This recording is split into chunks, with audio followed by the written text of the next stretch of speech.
The time is now to architect a life of excellence. What will we do? Who will we become? We decide today. This is Learn, Do, Become Radio with April and Eric Perry.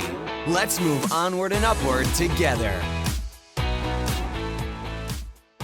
Hello and welcome to Learn, Do, Become Radio. I'm April Perry.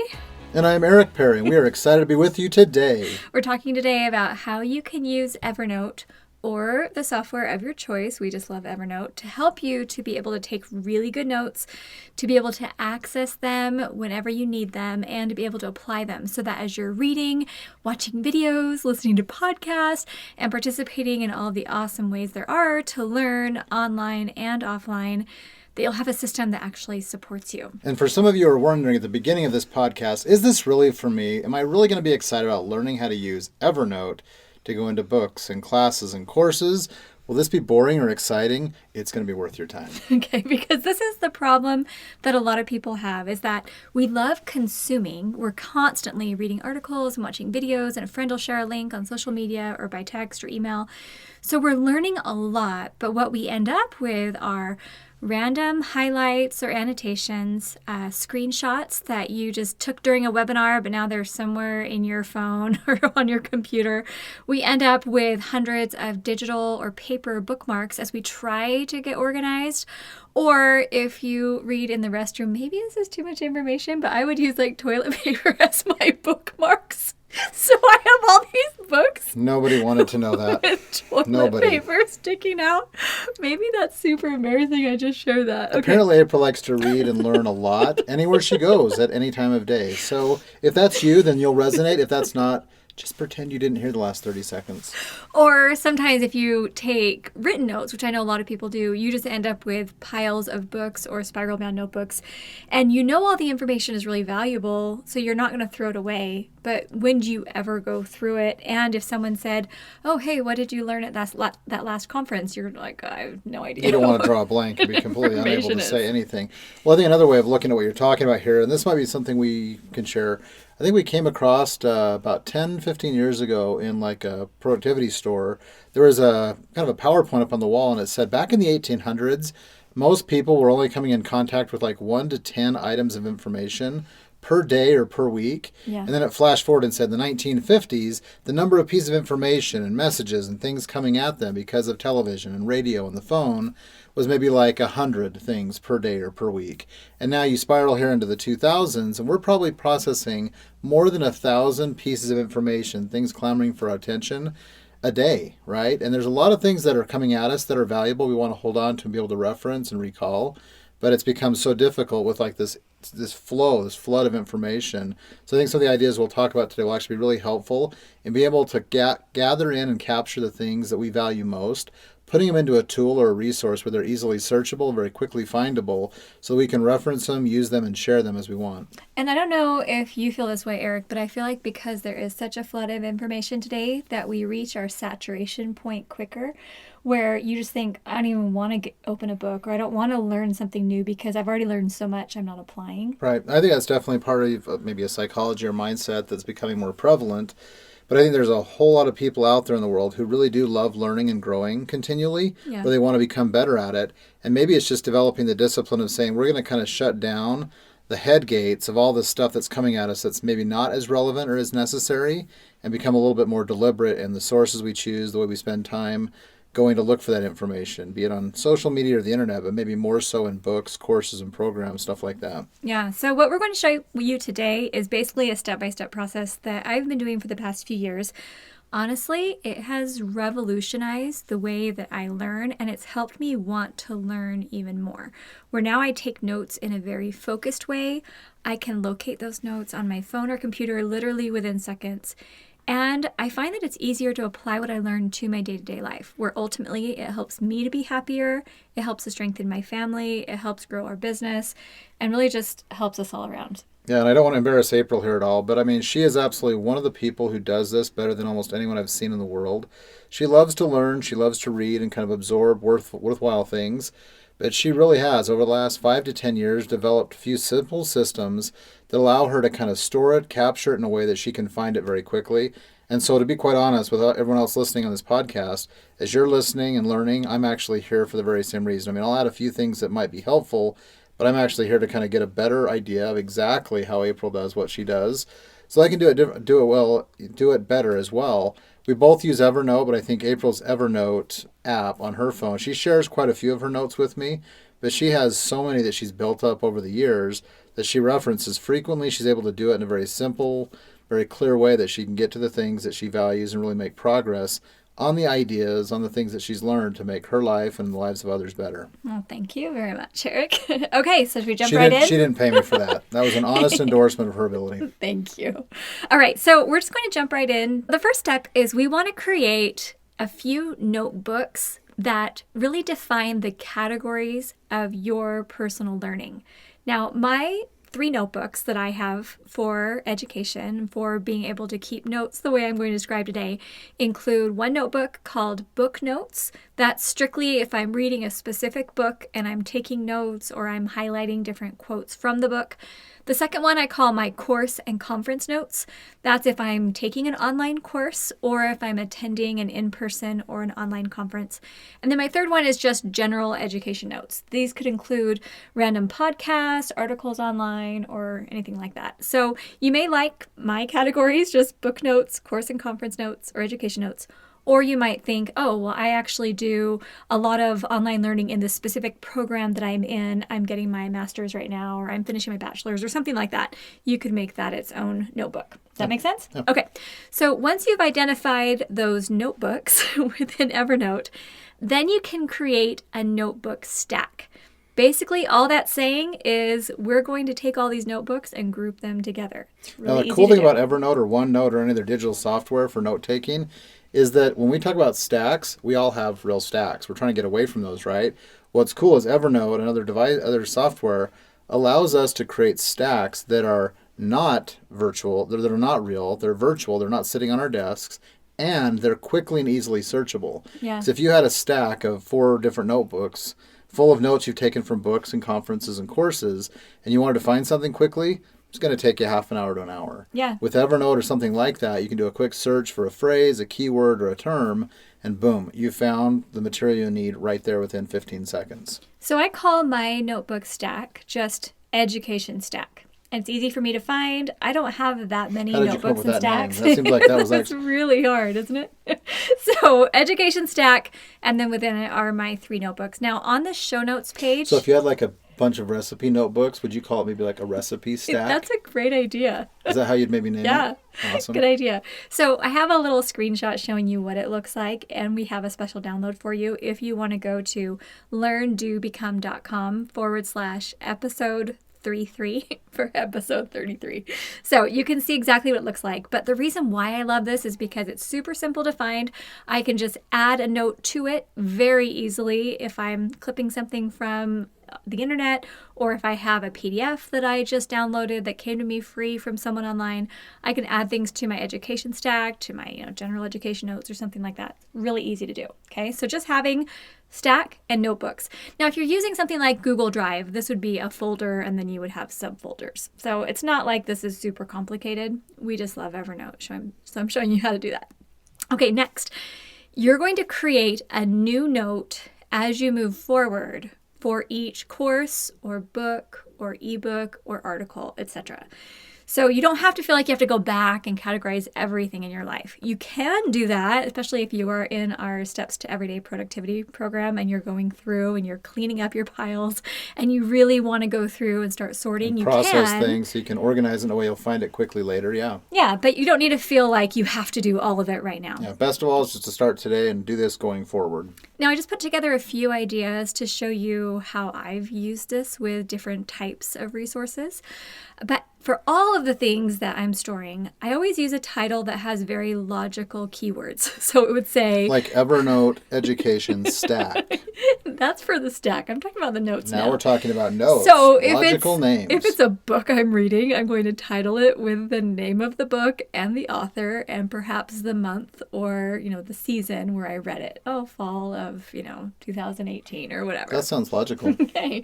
Or if it's a PDF that I just got got via email from a new mentor online that I'm following, I would then label it with that person's name, exactly what the ebook is. Because sometimes when you're downloading something, it has a default title, which is like _PDF, and they have all of these dashes A lot of and gobbledygook. It doesn't make any sense what it is. So if you just save it like that, you're never going to But if it's like be a able to search it. workbook or an addendum or a supplement, you could actually just label that as the supplement to that book title and maybe the date you downloaded it. So- would that be a logical way to approach Well, it? and I know this probably sounds silly, I'm even talking about this because it seems like just super common sense, but the problem is that we're in such a hurry nowadays that typically we just save things as screenshot, with all these random numbers or Screenshot whatever. 9,423. Right, and so if you can just take a moment to just label it appropriately, I promise And you it literally it's is a gonna moment. save It's time. 3 to 5 seconds, Yeah. but if you'll quickly put the right label on it, that will help you be able to process and find in the future the pieces of this stream of information overload that we really want to reference later on.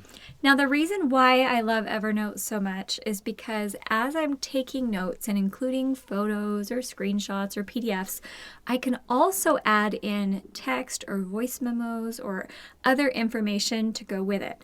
Now, Eric and I recorded a podcast about conference note taking where we discussed having a few symbols, or like 5 symbols we mentioned, that I use. I don't know if you use these, but I use them more. Again, I'm here to learn. I need to get better. I don't use April's system or some of her systems as well as I should. So that is a podcast or an article worth going back to look at, because those 5 symbols will help you figure out how to do things with the key, most important ideas you got out of a conference or class. Yeah, and just 3 that I'll mention from those 5. One is I do a little question mark with a circle around it, or if I'm typing, I just put parentheses around it.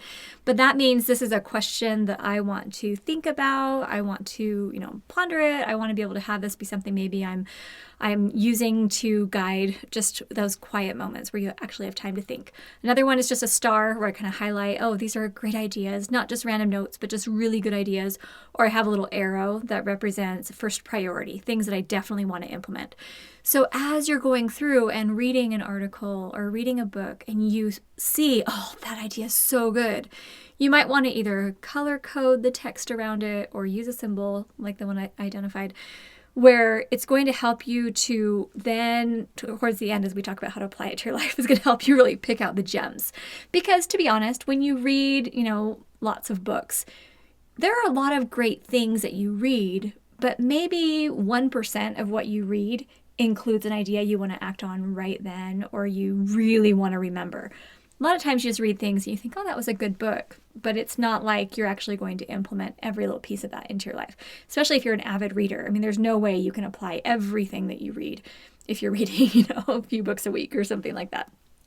Okay, now let's just talk a little bit about how we're going to create notes specifically for some different types of educational resources. Yeah, different media. And what I actually see April's outline here, I actually think it might be helpful. I'm not trying to throw more at you, but I think maybe after we record this and put it out, as people are listening, it actually might be helpful for you to do like a screencast as a supplemental resource for this, or put it out on one of our social media channels, to be able to actually watch you go through and move a physical book, photos of it into, or an audio book, videos, online articles, like what you're doing to do the things digitally to move. Because actually that's where I'm getting hung up a little bit. Okay. Like I'll take photos on my phone of things that I want to remember, either an idea, an event, a page of a book, and I'm not as good as you are at moving it from the digital photo area of my phone into Evernote. Okay. Importing See what my it in, process looks or like. bringing in a PDF. If I downloaded a PDF, for example, from the internet, and I tell it I want it to save in Evernote, sometimes it does, sometimes it doesn't, and I know really? it's user error. Okay. It's not Evernote not working the way that it should. So I think maybe if people could watch you, again, like the processing Yeah, type video, make a little screen how do I file. create these 5 different media types, getting them into Evernote in a way that they're searchable and findable quickly? Okay, that's a good idea. You can let us That's know in the kinda- comments yeah, around here if that would be helpful to you. But as an additional learner here, it would be helpful to me. Well, So, what I'm planning to do as an initial guide is I'm going to include a link to one of my notes inside of Evernote using a book that's in the Creative Commons, because my biggest concern is like, oh, I can't share all of my notes because I actually have photographs and direct quotes from a lot of books. You just secretly photograph all the pages of the book, put it out as a template, and you're able to distribute the book. Well, yeah, so I want to be really careful about copyright. That's why I've been, a little hesitant. Piracy lady. But there is this Gutenberg project that utilizes a lot of awesome books that are in the Creative Commons. That's in the public domain. Yeah, in the public domain. And so, is that what it's called? Not Creative Commons. Okay. Creative Commons is a software that allows you to license and share stuff. Public domain. Public domain. We'll share a lot of stuff that's in the public domain that could be helpful. Yeah, so that's what I'm planning to do. We'll use that to model it. So go to the learndobecome.com/episode 33, and you can get a link to that, and then you can post any other questions or comments or things that you want. So we're happy to help. And before April dives into this 5 different ways, different media to get into Evernote, I thought I'd share a little joke of the day to lighten people's hearts and give you a little humor as we dive into this. What's your joke? We found this great joke we came across online. Our kids and family loved it. So the other day, as I was walking through my bedroom, went up to my wardrobe, I actually found a lion in the wardrobe. And I asked him, "What are you doing here?" And he said, "Narnia business." You just wanted to share a random joke. I think as we podcast, people might find it fun to think there might be a joke. I laughed so hard at that one. There might be a joke hidden inside this podcast. We'll give you a 2 for today, and then we'll move on to the content. What's your other joke? But the other day, I ended up buying in a used bookstore a really crappy thesaurus. Not only is it horrible, it's horrible.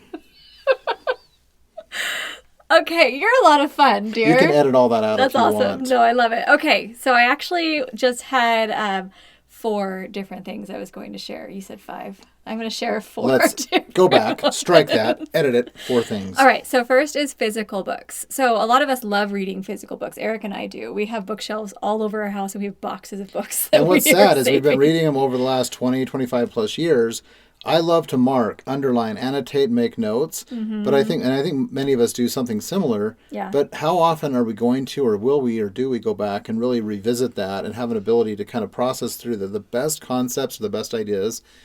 I do some on a few of my favorite books, but most of them, there's some great ideas out there that I just know I haven't revisited or come back to. Yeah, we like to go to the library a lot. But when you go to the library and then you read a great book, you're not going to highlight it. And a lot of times you're like, oh, that was great information. Well, you shouldn't. You shouldn't. But if you think it's great information, you think, oh, I should go buy that book.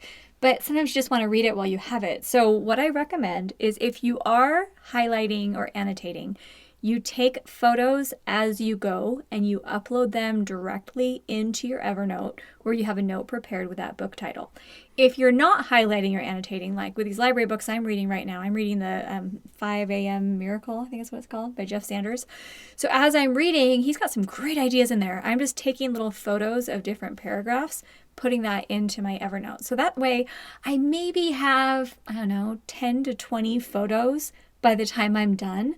But then when I'm telling someone about the book and, oh, do you know how awesome that book was? I can just open up my phone and go to that note, and then I can scan through those 10 photos and find exactly what I want to share with my friends. And what's even cooler and crazier than that, in software like Evernote or OneNote, if you remember a keyword or a phrase from that book, you type it into the search feature, and those 10 to 20 photos of the book pages you've taken have actually been OCR. They're optically recognizable. Yeah. And Evernote can find the actual text inside the photo and bring that right up to you. It is amazing. Yeah, and I was reading the book Procrastinate on Purpose by Rory Vaden, and when I finished the book, I wrote down my vision for 2020, and I wrote down things that I learned from the book, and I wrote it on notebook paper, just, handwritten notes. Well, I took photos of those handwritten notes, put them into Evernote, and then I just searched 2020 and my vision came up where I had just, handwritten it. So there's some powerful software. It's pretty awesome. So it can not only search the photos that you took while you were reading, but it can search any handwritten notes if you write neatly. As long as it's relatively legible. No crazy scrawls. Yeah, but then even as you're reading the books, you could do a voice to text where you read your favorite quote into Evernote,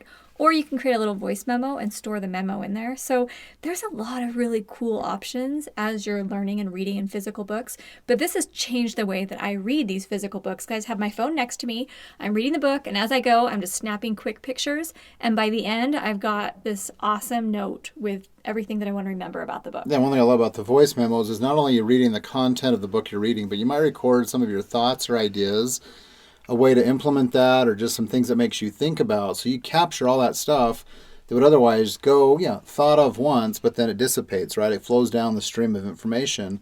you're going to capture that and be able to come back and revisit that and do something with it. So one time I was telling my friend about how I read my physical books, and she said, well, what about audiobooks? Because I listen to audiobooks all the time. Now, same here. I love audiobooks because you can listen while you're resting or while you're exercising or doing laundry or whatever. Or while you're resting. I already said that. Again. Okay, I listen to them while I'm resting typically. So what I recommend for audiobooks and podcasts is that you take a quick screenshot at the timestamp where that quote or that part of the book just really impressed you. Now, I actually listen to audiobooks while I'm out rollerblading. So I have my phone, like not totally accessible, right? It's tucked in, but as I'm running or rollerblading, I'm thinking, oh, I love that part of the book. So what I actually do while I'm rollerblading is I stop, I pull out my phone, I do a little rewind 30 seconds, and then I screenshot. And then I upload that screenshot to the Evernote. So I can either go back and I can transcribe that part, or if I'm like, oh, I'll transcribe it later, it's not a big deal. Or you could give it to an assistant or one of your children and ask them to go to that section and write down what it was saying. So and that even way, under the it's really screenshot, easy. even on the go, I'm glad to hear you stop while you do that, because I could just see you trying to screenshot While I'm you're rollerblading. down a hill.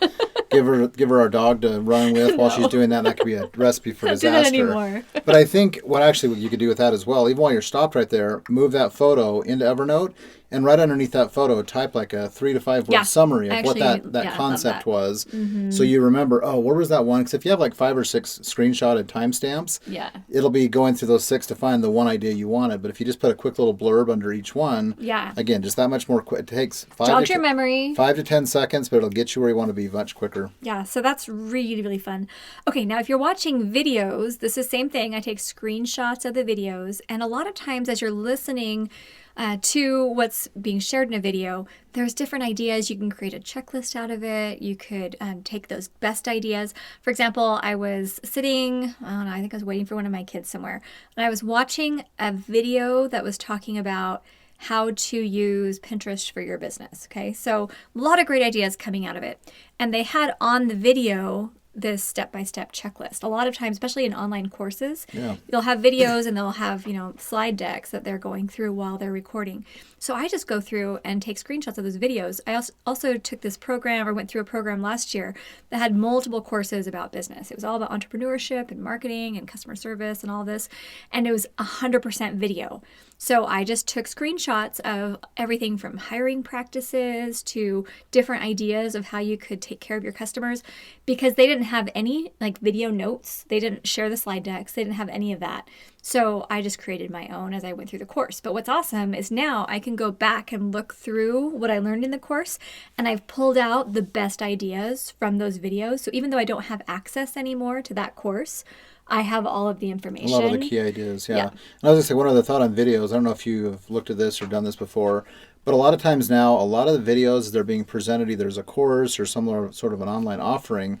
Many of them are actually closed captioned. Yeah. So what I love to do is watch them with the closed captioning on, so that if you want to pause it and actually capture that idea, you're not just taking a picture of the video itself, oh, here's the speaker, but you're actually getting the content down below that's kind of spelled out. So again, You do this if you see something funny on Netflix. Oh, absolutely. Like Everybody so Loves Netflix Raymond. or Amazon, if there's like a funny quote, and especially if the person's making a great facial expression about it, these are going to pop up as some memes. Like and the some monkey on the cupcake one, didn't you? like rip into me like a monkey on a cupcake. You may see that in a future article that we'll write That down the was road. Ray Barone and Deborah. Yes, right? bad moon rising. Anyway, it's one of the best episodes. Everyone loves Raymond. But that's one place. But yeah, if you'll have like a show, or there'll be some other shows where someone just says something really, powerful, or a great quote or a great thought that the writers of that show had come up with. It's like, wow, that was powerful, well expressed. I will watch TV shows and movies and stuff with the closed captioning on, because you can just screenshot some of that. And again, I have not been very good at loading those over to Evernote, so they're in my photo stack. They're in my photo, what do they call, album or archive. But I'm going to have to go back and do some processing of historical stuff. But things going forward, as I'm talking with April and learning here with you, I'm going to start doing more of this, pulling those over, saying, hey, here's some great TV show quotes. Here's some funny TV show quotes, for example. And again, like I said, in courses or videos or programs, if you can turn the captioning on, just being able to screenshot some of that will help you more easily grab onto the stuff that was meaningful to you. And this can be helpful to people in a variety of professions. I mean, let's say you are a teacher or a writer, or you're leading a team, or you're a parent. If you want to be teaching principles and you're like, oh yeah, there was that great idea from, XYZ or whatever. If you right now, I mean, think about it, Eric, because you're an avid learner and you've taken tons of screenshots. If all of your screenshots were organized by keyword and you could find them within 30 seconds, how easy would that be for you to then create lessons or anything? So a lot of my homework's going to be going back and processing stuff from the recent past, because I've snapshotted and screenshot a lot of things that I want to roll into podcasts, articles, discussions, some things we'll put out there. Or even photos that you'll take. Like, the kids laugh, like, Mom, every time we go somewhere, Dad is taking photos and he's identifying life lessons, which you're really good at that. I mean, we'll see something that's just really funny, or it's really thought-provoking, or even just something that's kind of out of the ordinary, and Eric's taking pictures. So you have ideas come in so fast. I joke that my photo archive will be something they can remember. If I pass away long before April does and all the kids gather around, they're going to go through tens of thousands of photos, and I'm actually curious if they'll be able to identify all, like, why did Dad take that photo? Why did Dad take those photos? Because there's a reason for every photo. I probably do need to go back and do some, like, labeling and explanation of most of them. Yeah. Because many are like, I don't get it. Why? All right, so that's mainly, we were talking about videos, but yeah, Eric, I love what you added there. And then just the final one is online articles. One thing I do want to recommend is that whenever you're gathering information from an article you find online, to put the actual link onto your Evernote or into your Evernote is important, because then you can go back to be able to see maybe what else they had or other related information.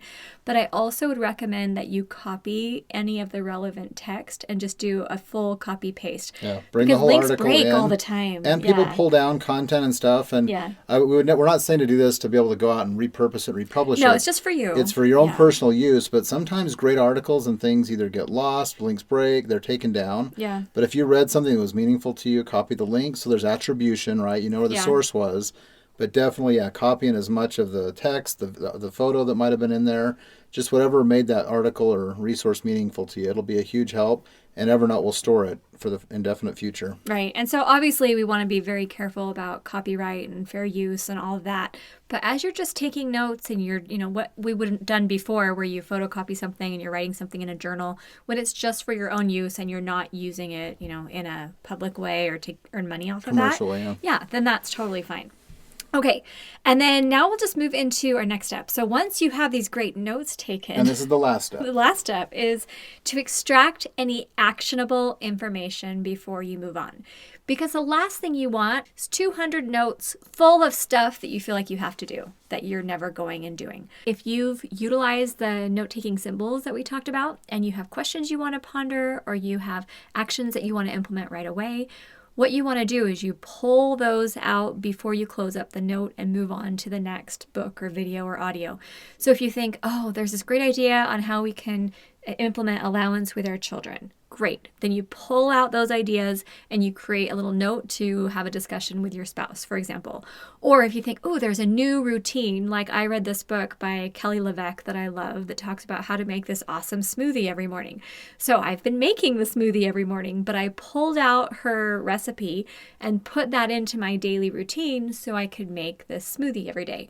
Now, if you're in our STEP program, Steps to Everyday Productivity, we talk about how you utilize current projects list, next actions list, routines, and how to really implement all of this stuff. So if you want to go deeper, then come to learndobecome.com/step, and we'll show you how you can build the whole Command Central and make it work. But even if you just did things like, okay, I've got routines and I've got some projects or a task list, that's great. That's at least a first start. So that way you don't end up with just piles and piles of things. Well, yeah, and that link April gave, that learndobecome.com/step, actually will allow anyone to come into a free workshop that we've provided that goes through and teaches 4 very simple steps, kind of creating simple projects, a few current projects we're focused on, and shows how to work through those. So you could take those 4 steps for free and learn how to use this very much in conjunction with what we've taught here about Evernote and using it to process the things you're learning. And then obviously if you want to go deeper and further into that, building a full Command Central, we'd love to have you with us. There's an opportunity to do that as well. But those 4 steps that we teach inside that class are phenomenal. Have been really helpful in kind of managing projects simply forward in an easy and effective way. So I have this dream of a command central on every desk. It's April's nefarious plan to take over the entire world. But here's the reason why. When I watch people who love to learn and want to strengthen their families and they want to architect lives of excellence, but I see them living in piles or just sifting through just stacks of notes or notebooks and continually working really hard, but never actually finding ways to easily implement what they learn. I just think, oh, this could be so much more effective and so much simpler. And what I love too is that Learn to Become, it's not just about me and Eric. We love learning from our community. So if you have an idea as you've been listening and you think, well, here's something that I do that makes it really easy for me to learn and take notes and apply, please come and share that, because Eric and I don't think that we're just done learning. We're always learning. So if you have a favorite book or a resource or a tip or a link to something and you think, oh, you guys got to check this out, please come share. Come to our episode page. So it's learntobecome.com/episode 33. And just let us know. Share that in the comments. So we would love to hear your tips. And then just a challenge for you. The next time you learn something, no matter how small, whether it's from a book or article or video or podcast, I would love for you to just take that, put it into an Evernote. Just go create an Evernote. It's not going to be hard. You don't have to have a notebook or a stack yet. Just start. create a new note, record the idea, the thing you learned, title it appropriately, because then it's going to create the habit of kind of adding more and more of these types of learnings in the future. Then you might start gathering some of those into different notebooks and then stacking them. But it'll be kind of that first step you can take to really start grabbing on and holding on to the great things you're learning and let it benefit your life now and in the future. Okay, so I hope you're feeling excited about that and hope that these ideas can be helpful to you as you continue to learn. Ultimately, we want every member of our community to feel excited about the things that we're learning and doing and becoming. Do you like how I put the title of our website? I see what you did there. Was that pretty slick? You did that learn, do, and become thing, where it's like that process of growth and improvement. I saw what you did there. Thank you. All right, have an awesome day. Thanks so much for being with us, and we'll see you soon. Take care.